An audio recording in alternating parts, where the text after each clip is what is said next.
10 questions for an instructor, take 1, and action. They can answer them without cursing.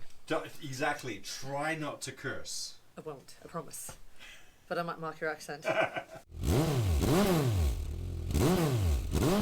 to the channel, everyone. Thank you so much for tuning in. We are about to do 10 questions for a motorcycle instructor, which is what you are. Yes.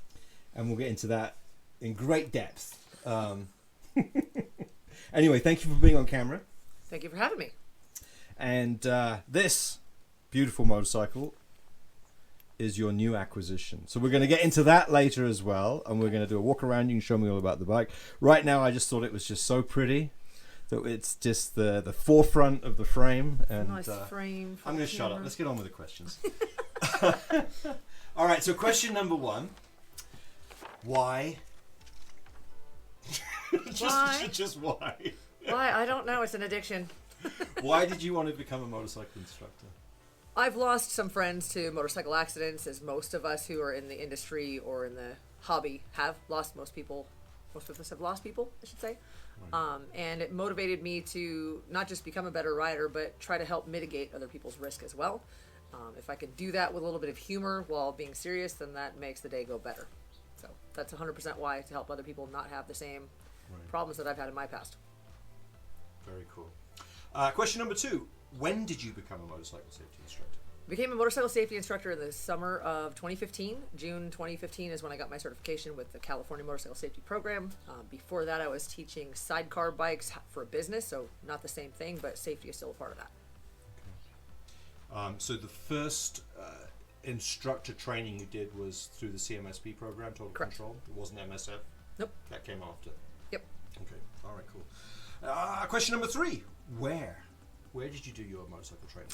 Did my training in Camarillo/Ventura, somewhere in that area up there with a school that I'm pretty sure is still working. Civilian school or military base? Nope, civilian, but we was at an airport. You were in an airport. Mm-hmm. Military instructors? Nope. No, not Nope, marine civilian. instructors? No, I could drop names. Civilian instructors. Because that was 2015, that's at the beginning of the program. They started in January and I came in June. Wow. Yeah. So right, you've been there since the beginning. Pretty much since the beginning. Old school. Very cool. Question number 4. Since becoming an instructor, how often do you teach and where? Excellent question. So teaching the CMSP program, I try to teach every single weekend. Sometimes I teach also during the week. So I'm teaching as much as I possibly can, sometimes 4 to 6 days a week, depending on which contract, which company, which program. So this is not a part-time weekend thing. This is a career. This is a job. This is what you do. Right? But I teach in San Diego. I've taught as far as Bakersfield, Antelope Valley, Santa Clarita, all over SoCal. Which is how we met, up in Santa Clarita. Exactly how we met. Right. So pretty much as and when you teach all the time. Yes. Pretty much. Answer that question. Okay. And you go from Mexico as far north as Bakersfield. Mm-hmm. So that's a 5-hour. Correct. 5-hour drive. Yeah. One way 5 hours. Yeah. Yeah. 400 miles, something like that. Depending on which way you go, one's more fun than the other. Okay. All right. Question number 5. What do you like most about being an instructor?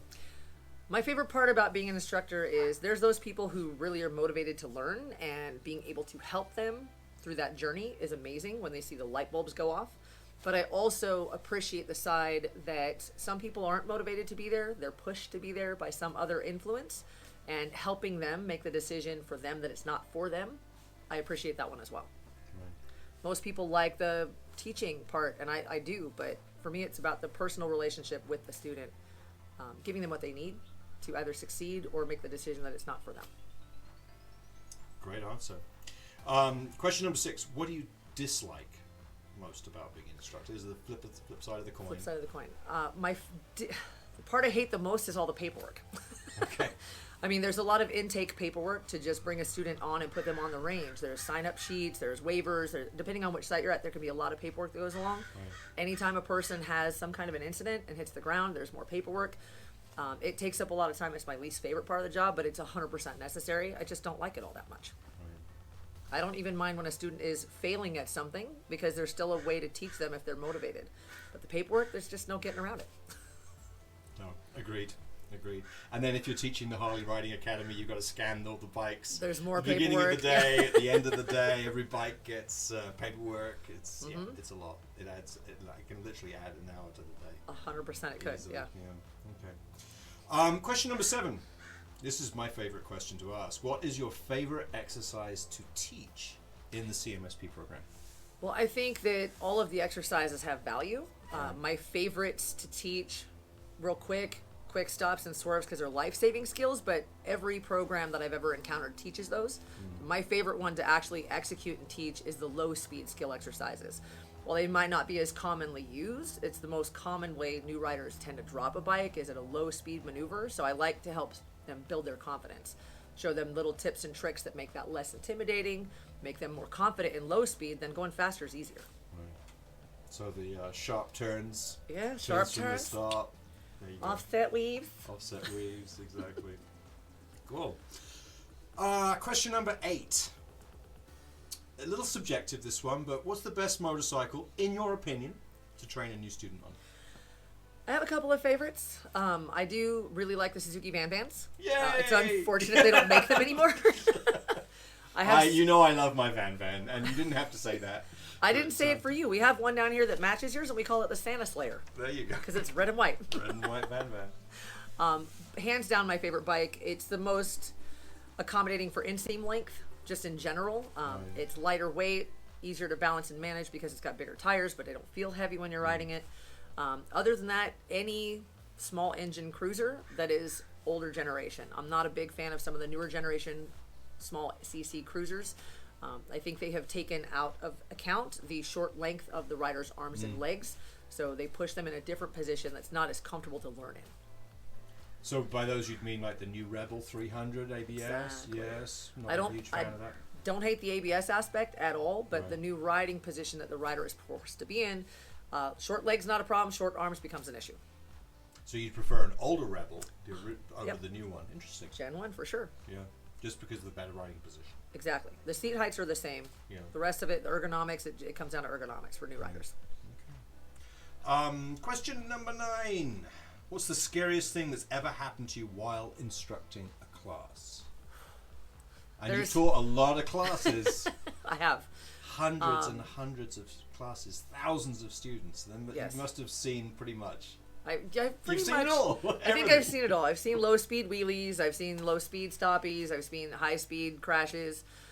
Scariest thing for me has to be right before Halloween. One year we had a student who was riding normally. Everything was good head turns, the whole 9 yards. And then for some reason, out of nowhere, the rider had some target fixation, drew them towards a hard target. And there was nothing I could do to prevent it. At that point, it was just watching this thing happen in slow motion and having no control. Then there was an impact and a second impact and then screaming. Having given birth, I've never heard screaming like that before. And I knew the rider was going to live, but I didn't know how bad the damage was going to be, and that was terrifying for me. 100%. Are we talking about the lady at Santa Clarita who hit the... Yeah, okay. Yes. That was an appalling accident. By far the most abhorrent accident that I've seen. Not the worst overall injury, but definitely the scariest for me. Everything else has been somewhat manageable. And that, breaking down what happened, that was second gear, 15 miles an hour, executing a road speed corner to the left. With a decreasing radius. And she target fixated on a pole, basically, a lamp post, and went off the range and hit the pole. Correct.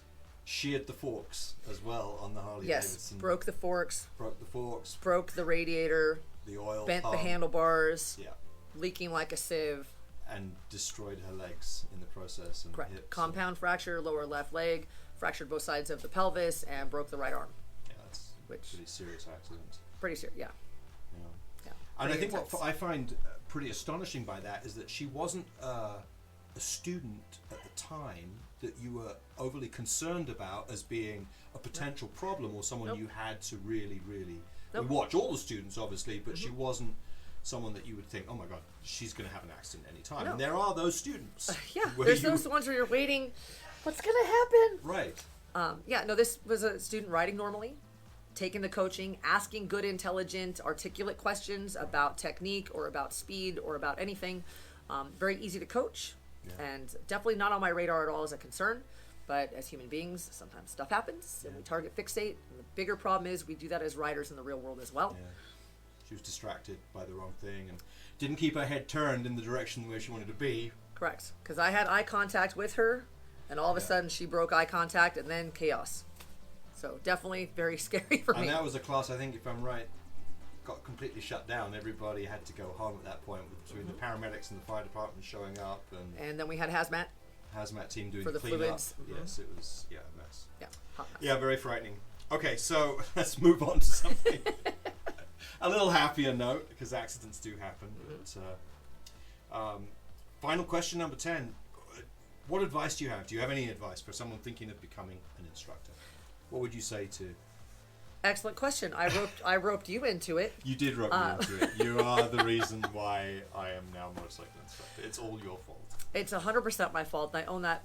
And there's a couple of other instructors as well that I've also been the catalyst to at least get them in the right direction, that are currently still teaching. So first thing I always tell everyone, if they're interested at all, is we're hiring. Statewide, we're hiring. So that's important for people to feel motivation to come do a job, but they also have to have the right personality or temperament. Bedside manner, for lack of better terms, is important. I've been told my whole life that I'm slightly abrasive or quite abrasive, and you have to curb some of that. But there's something to be said for telling them, here's an opportunity. If you want to do this job, there's some steps to take, and the steps to take are very important. They're very key in helping someone set themselves up to either be a successful trainer or decide that this is really not what they want to do. So I think there's a successful process that helps weed out people who just think it's about a paycheck or about their ego, and other people who are really motivated to help people be better riders. Because at the end of the day, when you're teaching, it's not about you. It might be about your delivery, but it's not about you. It's about the student getting that information in a way that's clear, concise, and repeatable. So if you can speak well, doesn't have to be in front of a huge audience. If you can communicate clearly, if you can illustrate things with your, I call them charades, moving the body around, doing simulated images so that it helps people understand that maybe English isn't their first language. These things are all very important to be a good instructor. But the biggest thing is you've got to want to do it, and you've got to want to do it for the right reasons. So bonus question. Is there anything you would add to the program? Excellent question. I teach multiple curricula and multi-levels of those curricula, and I think everything has room for improvement. I haven't found anything that is 100% fits everything that's necessary. I think the one thing I would add, if at all possible, is just a little bit more time. I think the program is pretty solid start to finish, but some riders, and nowadays it's much more common not having used a stick shift before, everything's automatic. And in certain areas, people don't even drive. They use rideshare, or they use an app to get a ride somewhere. I don't want to name anything and get anything demonetized. But they use certain apps to get rides somewhere, and they don't drive. So how am I supposed to explain to you what the throttle does and how to use it if you don't even use a gas pedal in a car? The clutch is a whole different animal. It's just becoming more common that people don't know what it is, and having a little bit more time, even if it was like a half an hour, might make all the difference for those students, and they're just becoming much more common. Yeah. All right, Charlie. Well, continued success as a motorcycle safety instructor. Hopefully. Hopefully. Many more years of doing it. I know you've had a profound impact on hundreds, if not thousands, of students' lives. And I know that you've connected with them on social media after you've taught them for the weekend and so on. And you've got a lot of friends who are motorcyclists that you've trained and who think extremely highly of you. So thank you for doing this. Thank you for answering these questions. And I wish you continued safe riding. I'll edit that bit and make it sound like I don't have a mouthful of marbles. Marbles. Thank you.